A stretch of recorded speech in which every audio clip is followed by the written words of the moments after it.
रक्षाबंधन एक ऐसा पवित्र त्योहार जब बहन अपने भाई की लंबी उम्र की दुआ करती हुई उसकी कलाई पर राखी बांधती है और भाई उसे हर बुराई से बचाने का वादा करता है। लेकिन क्या होगा जब यही राखी किसी बुरी आत्मा की कसम बन जाए? और क्या होगा जब बहन की कलाई से बंधी राखी भाई के लिए मौत का फंदा बन जाए? ये कहानी है एक ऐसे रक्षाबंधन की जो आज भी खून मांगता है। अमित और प्रिया दो भाई बहन थे जो एक छोटे से गांव में रहते थे और बचपन से ही उनके बीच बहुत प्यार था। हर साल प्रिया राखी बांधती और अमित वादा करता, मैं तुम्हें हर जन्म में बचाऊंगा। लेकिन एक रक्षाबंधन की रात गांव में एक हादसा हुआ।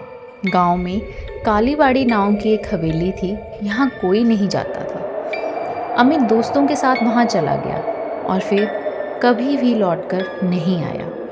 लोग कहते हैं उसे किसी ने बुलाया था, शायद कोई उसका दोस्त था या फिर कोई आत्मा थी, पर उसकी वहीं मौत हो गई। प्रिया अब टूट चुकी थी। उसने उसी रात कसम खाई कि भैया अब मैं तुम्हारी कसम हूँ, जिसने भी तुम्हें मारा मैं अब उसे नहीं छोड़ूंगी। प्रिया की हालत बिगड़ती गई, वो बीमार रहने लगी।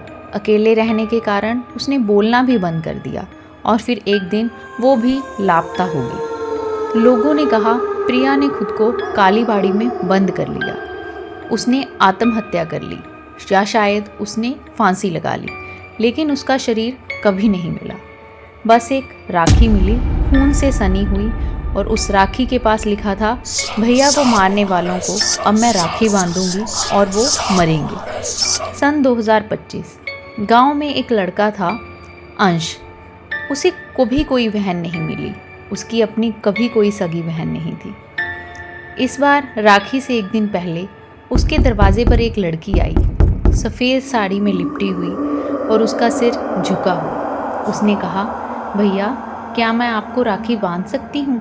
क्या आप मेरे भैया बनेंगे? अंश ने हंसते हुए कहा, क्यों नहीं बहन, बांध लो। जैसे ही राखी बंधी हवा सिहर उठी, दरवाजे खुद ब खुद बंद हो गए और उस लड़की का चेहरा बिल्कुल काला और बिना आंखों के, और वो बोली, अब तेरा समय पूरा हो गया है, मैं तुम्हें पहचान गई हूँ, तुम ही वो हो जिसने उस रात मेरे भाई को हवेली में बुलाया था।